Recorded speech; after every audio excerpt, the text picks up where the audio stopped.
Muy bien, saludando con mucho cariño, vamos a la segunda carta a los Corintios. Es el capítulo 4, son los versos del 7 al 18. Es el texto donde el apóstol ahora lo que va a decirnos es cómo se siente en cuanto a lo que ha venido batallando. Por ejemplo, en el párrafo anterior, el apóstol está con esta cuestión de que se predica a Cristo, con esto de que tiene que defenderse, como hemos venido diciendo, pobre apóstol, le pesaba mucho la popularidad de Pedro y de Apolos, y el escaso recibimiento que tenía de su ministerio. Entonces, el apóstol siempre está haciendo lo que decimos es una apología. Esto quiere decir una defensa de sí mismo. Entonces dice en el capítulo 4 que no anda adulterando la revelación, que no usa los textos bíblicos. Bueno, en ese entonces no había texto bíblico, ¿verdad? Había lo que es el querigma, que es la proclamación de verdades escriturales, tanto del Antiguo Testamento o como empezaba incipientemente el cristianismo a darse a conocer con contenidos, eran mensajes, la querigma. Y dice, pues no lo adultero. Ahora, aquí lo interesante es ver ¿qué base tenía el apóstol del Nuevo Testamento? Porque a mí me llama la atención cuando dice que no anda adulterando la revelación. Pues eso entendemos con mucha claridad que se refiere a lo que es la Tanaj hebrea, que es el Antiguo Testamento. Ahora, por supuesto, el apóstol de alguna manera usa textos del Antiguo Testamento, pero no se basa en ellos. La otra es que ya tenían querigma del Evangelio, es decir, lo que Jesús había dicho y discípulos decían acerca de lo que Jesús había dicho. Fíjate qué cosa tan interesante, y de veras que es por fe, porque qué endeble es el contenido de alguien que dijo que alguien dijo. Pero pues, estamos asumiendo que lo que alguien dijo de lo que alguien dijo es certero. La diferencia de la tradición oral con el querigma es que la tradición oral era una repetición de revelación del Antiguo Testamento. Aunque ya he mencionado antes, y esto es un dato de veras muy interesante del misticismo judío, de la cábala judía, como se dice, que la Torá ya existía antes de que estuviera por escrito. Eso es fascinante. Mira, en un rato en el sermón mencionaré una pincelada nada más de las costumbres prehispánicas, del misticismo y la espiritualidad prehispánica. A mí me apasiona, sabes que fui profe de historia y todo eso, historia universal, religiosa, México, etcétera, pues es un tema que me apasiona mucho. Y cada cultura, desde siempre, ha tenido sus ideas místicas. Es el inframundo, lo desconocido, el mundo de los muertos, lo metafísico, que infra es abajo y meta es arriba. Entonces, lo que rodea lo físico y que el hombre desconoce, y entonces hacía sus postulados que como leyendas o como declaraciones de credo tenían como religiones y como cultura, porque no es lo mismo cultura que religión, aunque a veces empatan. Entonces, el misticismo judío tenía dentro de esa, nosotros le decimos en teología religión integral, otros sociólogos le dicen cosmovisión, pero dentro de lo que tenían en su manera de ver la vida, ya no solo es el mundo, sino la vida, era ese plano astral donde la Torá ya estaba personificada. De hecho, en el libro de Proverbios, un libro sapiencial, se declara que la sabiduría, como Torah, como ley, ya existía y estaba personificada. ¿Puedes imaginarlo? Una persona. Eso es, pero a mí me apasiona mucho. Una persona. O sea, ahora, bueno, déjame explicarte el término persona. Tú por persona entiendes un individuo con extremidades, cabeza, tronco, ¿no? Persona, para la cuestión astral, para la cuestión mística, es un ser. Entonces, cuando digo que la sabiduría estaba personificada, es decir, que es una persona, no te la imagines con cabeza, tronco, extremidades. Imagínala como un ser. Es decir, es que me meto algo y tengo que escarbarle y escarbarle y escarbarle, porque cuando vamos a lo ontológico, que es al hablar del ser, hay un abanico que se abre muy abundante de definiciones de ser. Y no es lo mismo, en lo que voy a decir en lo prehispánico en una hora, o lo que es en el misticismo judío, en su cábala. El ser, es que cuando digo eso, sin querer empezamos a pensar como en fantasmas, como en Gasparino, o en algo así, etéreo. Mira, quizás no es la mejor descripción, pero puede ser un ejemplo que ayude. Nosotros vivimos en 3 dimensiones, largo, ancho, profundo. La cuarta dimensión, que no existe, al mundo físico, ha dado lugar a que se especule sobre que hay una vida alterna a la vida que tú conoces. Entonces, que hay personas que caminan, que se desplazan, que no los ves y que ellos tampoco te ven, o algunos dicen que sí, pero ocupamos el mismo espacio, aunque con diferente mundo, en diferente realidad. Te digo que no es así, pero ejemplifica lo que estamos denominando en el hebraísmo como ser, como persona. El que la Torah, la sabiduría, estuviera personificada, quiere decir que tenía vida propia. Ya, quizás es mejor así. Tenía vida propia. Para que no te lo imagines como fantasma ni en otra dimensión de esas cosas raras. Al decir es un ser, está personificado, tiene vida propia. Entonces, la Torah, como tenía vida propia antes de la revelación, es decir, antes de que Moshe, es que no fue Moshe, pero decimos que fue él el que escribe el Pentateuco, fueron varios autores, pero la tradición dice que es Moshe. Esta Torah, que ya vivía, se le reveló a Abraham. Entonces te estoy diciendo, antes de Moshe, Abraham ya conocía la Torah.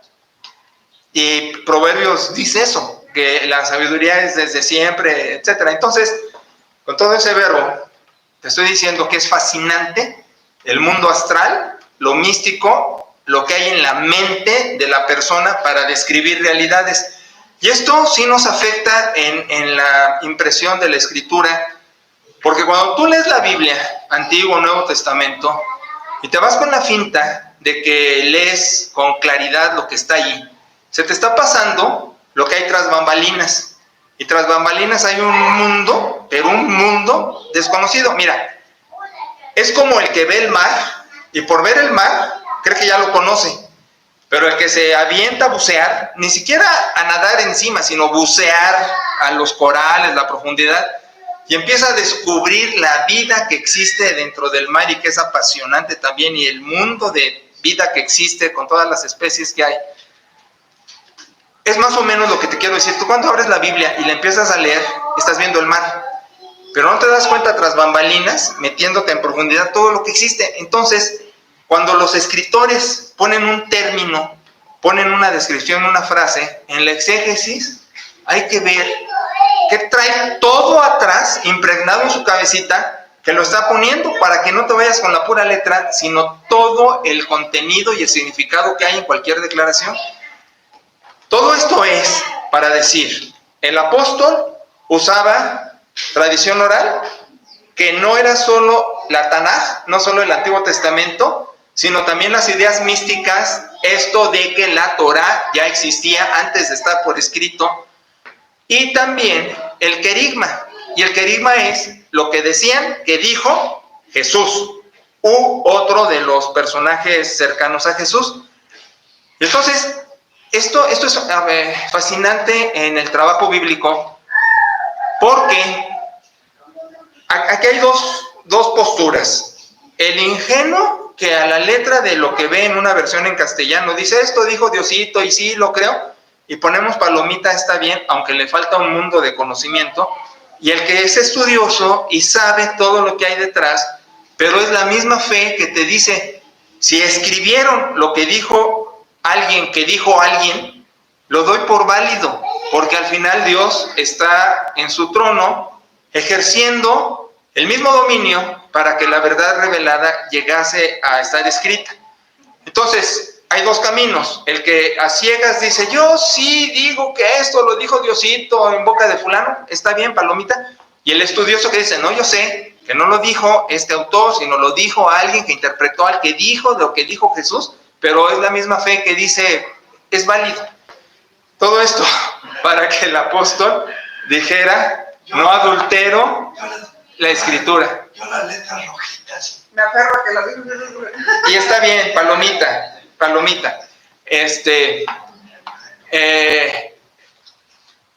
El que sabe que la letra rojita no la dijo Jesús, igual tiene la misma fe que el que dice la letra rojita, porque al final es verdad revelada. ¿Cómo llega? Ese es lo fascinante de la vida de fe, porque como llega, al final llegó.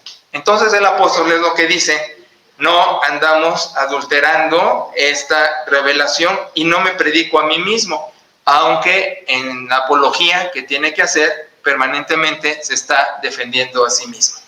Entonces, el apóstol, ahora, esto por supuesto, tenemos en la clase, tenemos distintas plataformas, y ninguna es ofensiva, todas son legítimas. Y eso me ha pasado desde siempre, desde el Instituto Ecuménico en Jalapa. Tenemos dentro de la historia y el mapa ideológico, tenemos pietistas, que más son el sentimiento que la razón. Tenemos fundamentalistas que dicen, no, yo me quedo con una versión en español que viene del cielo. Tenemos también evangélicos, gente que trabaja más el contenido escritural. Tenemos neoevangélicos que se quedan con una interpretación más estudiada. Tenemos neortodoxos, son los europeos, que tienen mucha ciencia, pues, que están a la letra de la investigación, no a la letra escrita, sino a la letra de la investigación. El caso de Berry, de Caro, de Néstor, que por ejemplo, el video de temperamento dicen que está bien, pero, o sea, quieren esto. Entonces, y el instituto. Entonces, es una audiencia muy heterogénea, pero para todos cabe, porque en la postura cristiana decimos, todos cabemos. El que dice Romanos 14, el que come para Dios come, y el que no come para Dios no come. Todos cabemos en el respeto de las plataformas de cada quien. Caeríamos en un problema si diríamos, es que tienes que recitar lo que yo digo. Cuidado. Y menos como bautistas, con el sacerdocio del creyente y la libertad de conciencia. Ahí cada quien puede tener su postura, y somos tan hermanos y tan amigos y tan todos. Ese es lo bello de un púlpito neortodoxo. Como Caro en su catedral. Si fuera fundamentalista, sí sería... ¿Perdón? Como Caro, que sigue yendo a su catedral y que no se haga bolas. No te hagas bolas. Exacto. Y Berry, que está usando una Biblia que le dije, si la consigues en Alemania no va a traer Santiago, y no lo trae. Es que tenemos un trabajo con unos muchachos, extensión en Europa. Una familia vive en Alemania, otra en Italia, y al alemán me pide una Biblia, le digo, sí, búscate una, pero le advertí, no trae Santiago. ¿Ya te acuerdas que hemos hablado del canon, que cómo entran los 66 libros, y que Lutero no metió Santiago? Y no fue nada más allá, fue en la Reforma, fue también actual. Las Biblias alemanas no traen Santiago. Entonces la broma entre ellos fue, pues vamos a estudiar ahora Santiago, ¿no? Y el otro, no la trae mi Biblia. Bueno, dejando ese chascarrillo, entonces el apóstol se tiene que defender y dice, no me predico a mí mismo, aunque parece que sí, en un montón de contenidos. Predica a Cristo, pero tiene que manejar la bandera de que Él es auténtico. Ahora, aquí viene una experiencia sentimental. Es raro en Pablo, porque Pablo es muy lógico, es muy inteligente. De hecho, su material está clasificado como lógico. Yo sé que en las clasificaciones de iglesia, pues nada más decimos cartas paulinas, pero ya en un trabajo exegético, su material está clasificado como lógico, como razonado, diferente a las demás cartas y otras obras. Entonces, es raro ver en Pablo que haga pucheros. Los va a hacer en el capítulo 12, ahí llora de plano. Pero en otros momentos no. Claro, en sus cartas, a mí me pega mucho en despedidas, eso lo vamos a ver en su momento, que dice, todos me han abandonado, excepto Lucas, que es el que le acompaña, autor de Hechos, así. Dice, todos me han abandonado, excepto Lucas, está conmigo. Era muy patético su ministerio. Y era para que él estuviera como el profeta Jeremías, que Jeremías era un profeta muy sentimental, muy dado a la lágrima. Era para que Pablo fuera así, pero Pablo era machín. Ya vemos en el pasaje anterior que dice, no desmayamos. Cuando digo, no, pues ya como le había ido era para que hubiera renunciado, pero fácil, ¿no? O nos pone el ejemplo a muchos que por menos andamos de chillones. Pero Pablo es muy razonado y no es quejoso. Y tiene raros episodios sentimentales. Y ahora es uno de estos. Porque va a decir que ese tesoro, así abre el párrafo, ese contenido, es un contenido múltiple. Es lo que él tiene con Dios, es lo que él tiene con la gente, es lo que él le da a la gente, es lo que él interpreta del querigma. Ese contenido, ya ves, es un contenido muy amplio, porque va hasta lo místico. Ese contenido, dice, lo tenemos en vasos de barro. Está bien la traducción, vamos a dejar vasos de barro. Dice, para que la excelencia del poder sea de Dios y no de nosotros. Vuelve a decir que lo que da vale un tesoro, pero que el portador pues es muy frágil. Te digo que vamos a llegar a ese episodio del capítulo 11 y 12, hasta parece obra de Chespirito hace años, ¿no? Donde llora fuerte. No lloró cuando lo abandonan y se queda nomás con Lucas, o sea, nada más dice, ay, ya se fueron todos y estoy solo con Lucas en esto. Aquí hace pucheros, pero en el capítulo 11 y 12 llora a moco tendido, porque en todo el contexto le viene reclamando que le dicen loco, que está loco, que sus contenidos son de un loco.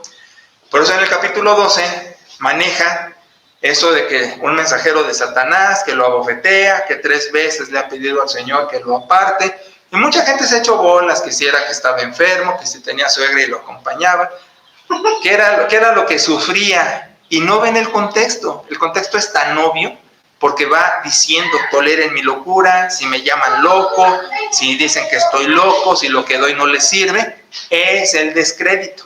Ahí ya carga que no lo valoran, que el hombre más inteligente que forma la teología, porque ni Jesús la forma Pablo, en su momento era desprestigiado, no era valorado, no era aplaudido, no era reconocido, no decían tenemos el cerebro en el cristianismo que hay que aprovecharlo, pasaba de largo. Y he mencionado que la gente que está adelantada a su época siempre va a sufrir precisamente eso. Es como en el planeta de los simios.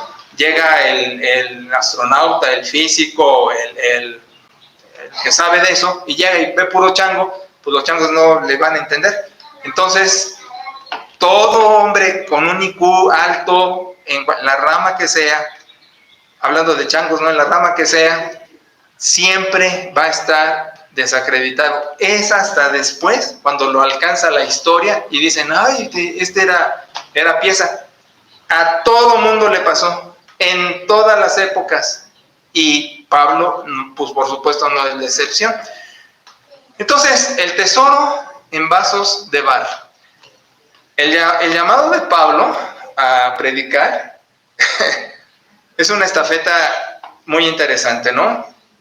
Dice el Señor revelándose a Ananías, ora por él porque instrumento me es, ¿sí? Y es útil, pero va a ver lo que va a padecer por mi nombre.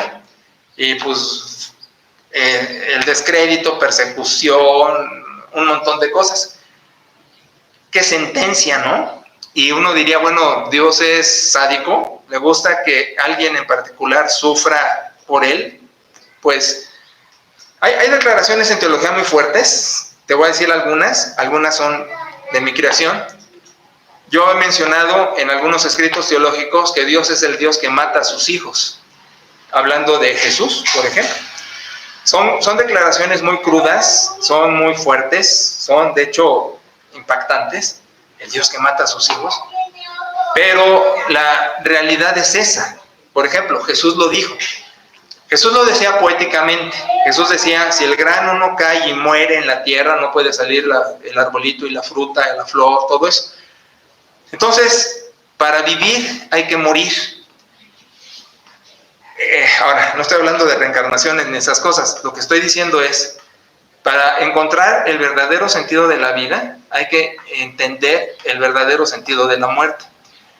Porque si nada más vemos el contraste de vida, en griego zoí, lo que Jesús proclamaba, he venido para que tengan vida. Si nada más, por ejemplo, si nada más conociera el sol, eso es imposible. Tendría que conocer la luna. Es decir, si conozco nada más el día, estoy incompleto, me falta la noche. En los hemisferios, donde un invierno dura 6 meses y la gente está a oscura 6 meses o con día 6 meses, es muy difícil sobrevivir. Tienen que hacer un montón de cosas quienes viven en esas cosas, y más los científicos que van a estudiar muchas cosas en los polos y así. Pero no es lo natural. Lo natural siempre son los contrastes, ¿sí? Risa, lágrima, luz, oscuridad. Y ese es un fenómeno muy interesante, y es una conclusión que saqué después de muchos años en teología y eso. Para encontrar el sentido de la vida, tenemos que sentir la experiencia de la muerte. Ahora, no es la muerte integral, no es que nos entierren como Día de Muertos y así, pero es el dolor de la muerte anticipada.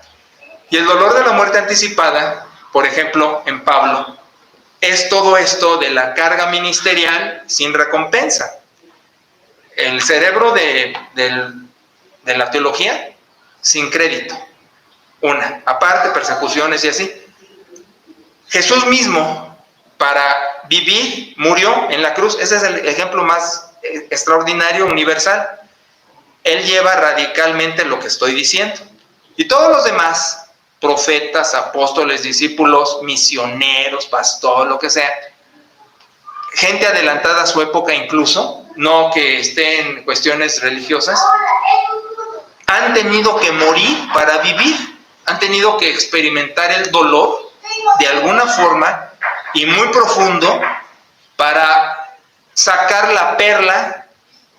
De hecho, es otro ejemplo interesante. ¿Sabes que la ostra, para sacar una perla, recibe un estímulo molesto, una arena, una piedrita, algo incómodo, y la ostra sufre, y por sufrir la ostra cubre esa piedrita, esa tierrita, ese polvito, lo cubre y pasan años y se convierte en perla. Es lo que Jesús dijo, que el grano tiene que morir para que viva. Es La esencia del cristianismo es la vida a través de la muerte y la gloria a través de la cruz. Entonces, no es que Dios sea sádico, es que el contraste de la muerte es necesario para entender el sentido de la vida. He mencionado, y perdona que use mi ejemplo, pero es el que mejor conozco. ¿Por qué soy juguetón? ¿Por qué echo relajo? Turo también echa relajo, pero es más formal. Hace unos días le mando una transacción que hice, donde me hace favor de hacerme una transferencia, y le mando el sticker que tú me mandas de ya sabes qué hacer, y es una pistolota, ¿no? Le mando, en vez de, por favor, transfiéreme, le mando tanto y ya sabes qué hacer. A lo mejor tú lo dices, nada más se la pasa jugando.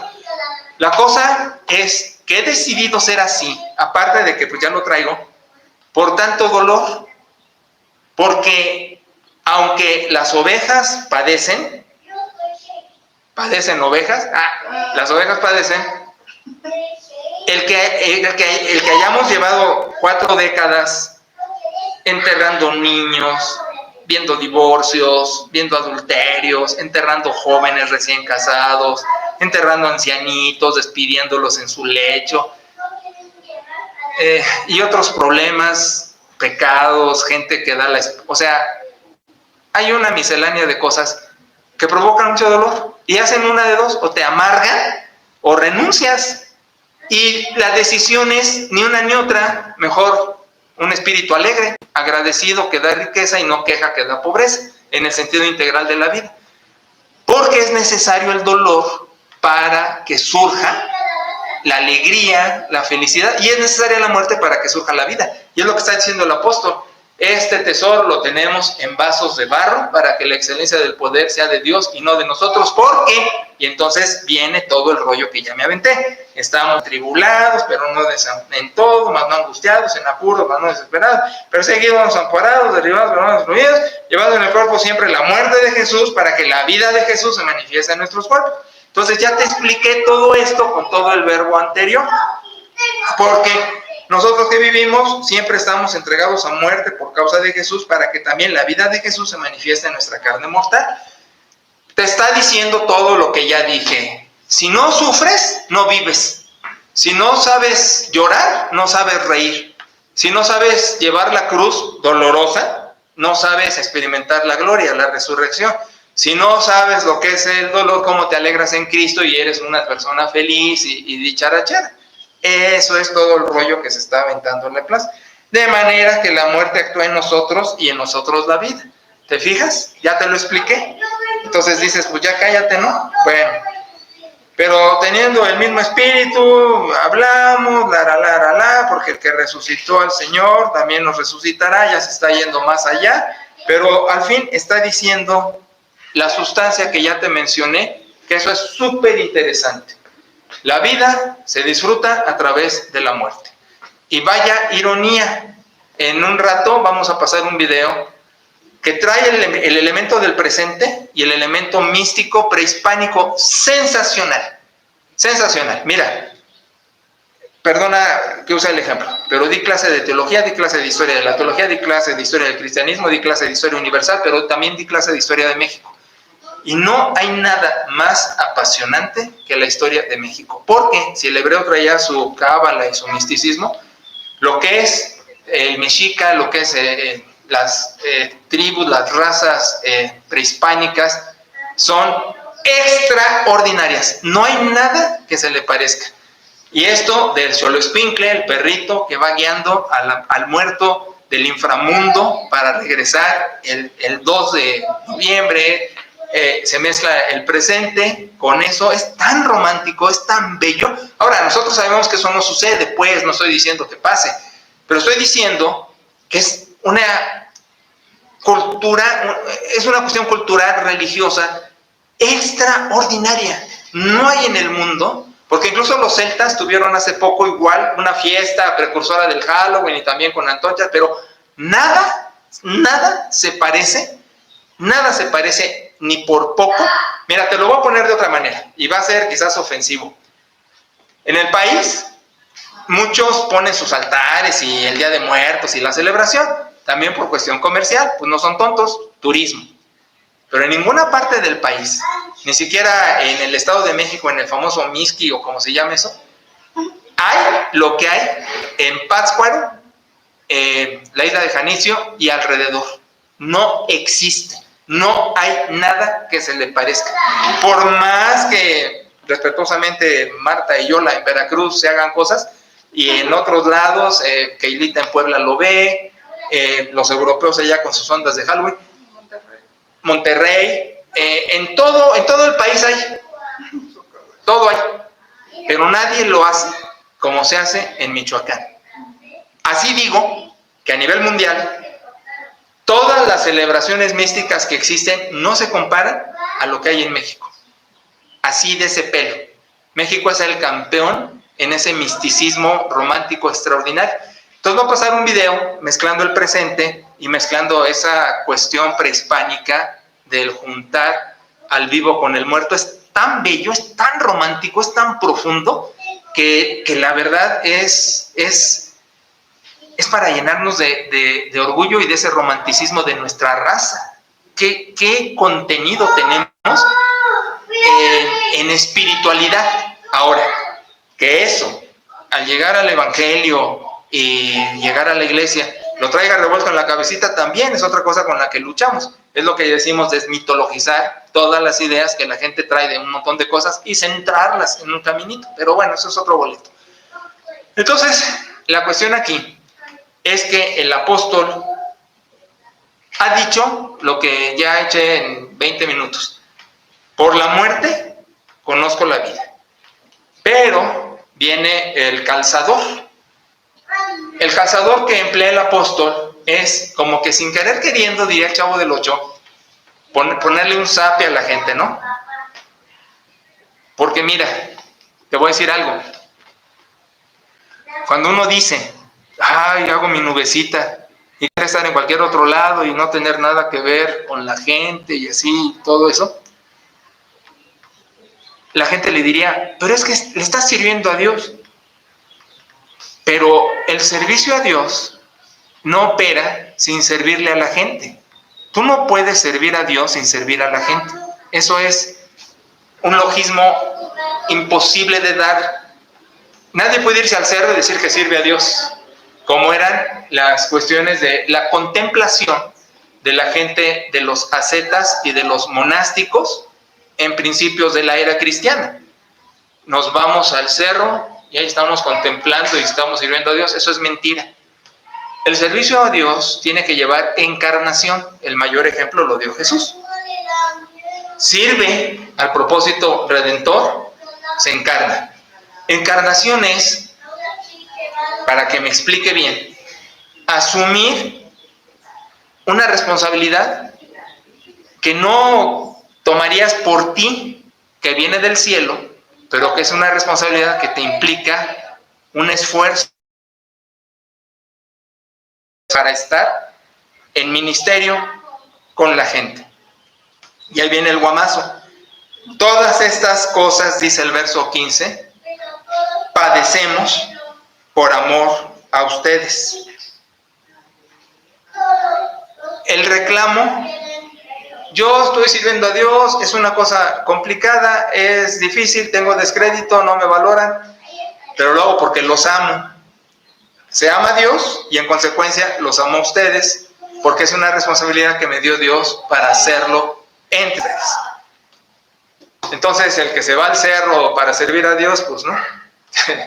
Servir a Dios es estar en la línea de fuego con la gente que te puede amar, con la gente que te puede valorar, con la gente que no te puede querer, con la gente que no te puede valorar, pero les estás sirviendo, porque le estás sirviendo a Dios a través de servirle a la gente.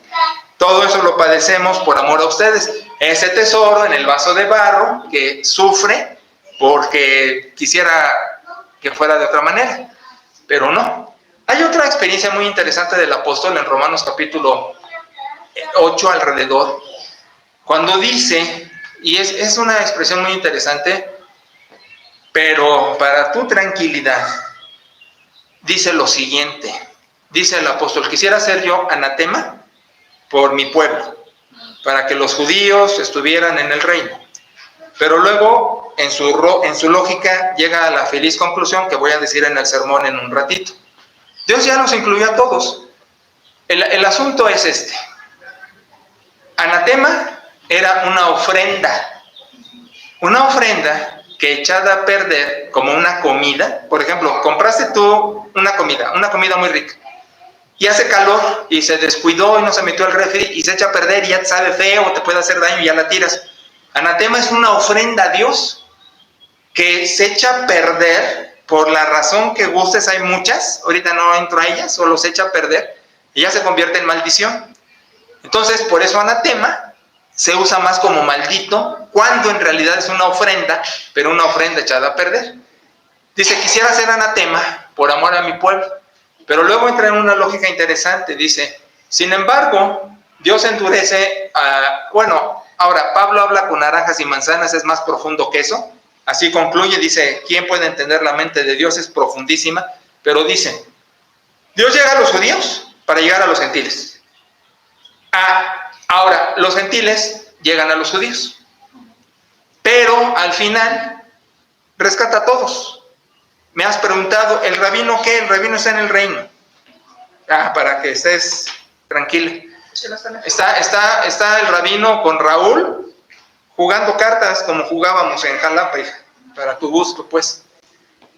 Entonces, dice, todo padecemos por amor a ustedes. Así abunda la gracia por medio de muchos, la acción de gracia sobreabunde para gloria de Dios. Siempre es rollero, echan palabras de más, se pasa de su lógica, pero está diciendo, sirvo a Dios, sirviéndoles a ustedes, y eso es gracioso. Está la gracia de Dios sobreabundando en todos, ustedes, yo, en todo mundo, porque al final es un ministerio de gracia, gracia cariz, que ya sabes lo que quiere decir, lo he dicho muchas veces. Y vuelve a decir lo que ya había dicho, por tanto, no desmayo. Pues, ¿no estabas de chillón? ¿Estabas de sensible? Por tanto, y vuelve a usar el plural majestático, hablando de sí mismo, pero en plural para que no suene ególatra.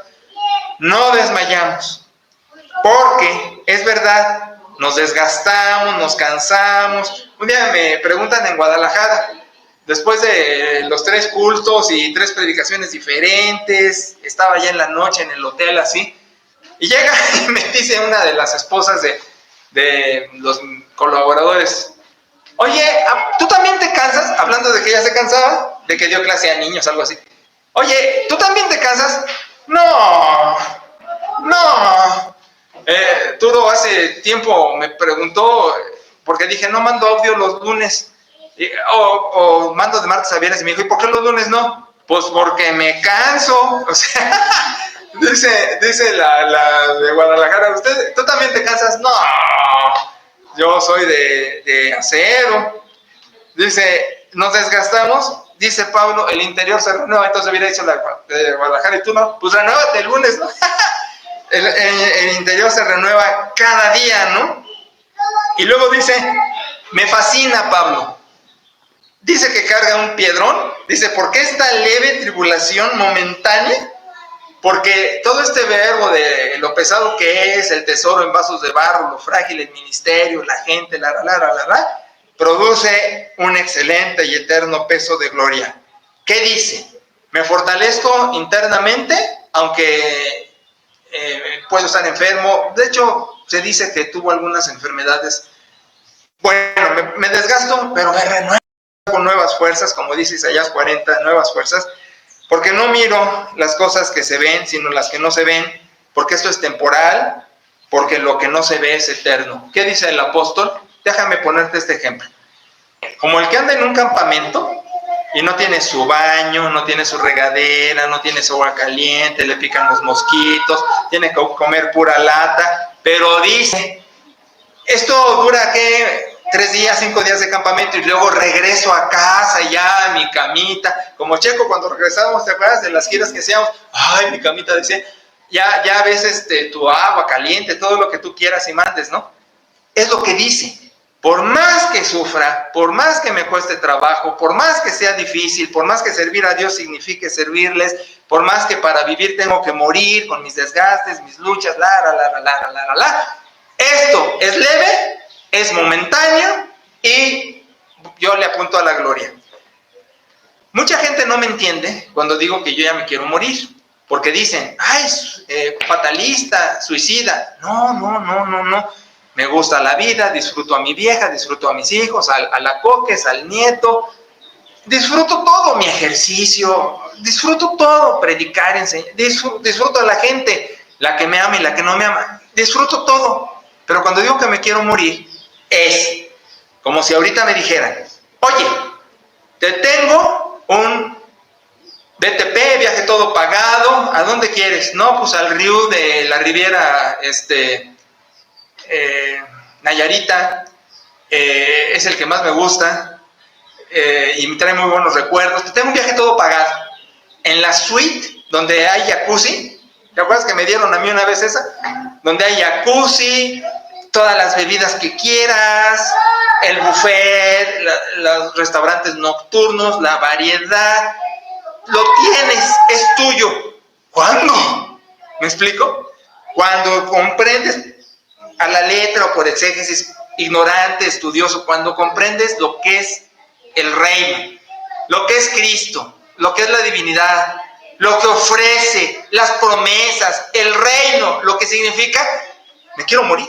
¿Ya me entiendes? Es ese ejemplo. Y no porque no celebre la vida, sino porque lo que nos está esperando es extraordinario. No se le puede comparar a nada. Con un triste viaje a Vallarta lo estoy tratando de ilustrar, pero es extraordinario. Entonces, es lo que dice el apóstol, por más que padezca, lo voy a tomar como leve, aunque luego sienta que me muero, porque lo que me espera es glorioso, y es el reino que Jesucristo inaugura en la cruz con los brazos abiertos, y en la resurrección lo certifica, y para allá, como dice Lucas, lo que voy a predicar en un rato, vamos todos. Amén. Ya sonó predicación y el estudio, es que me emocioné. Bueno, ya, ahí muere.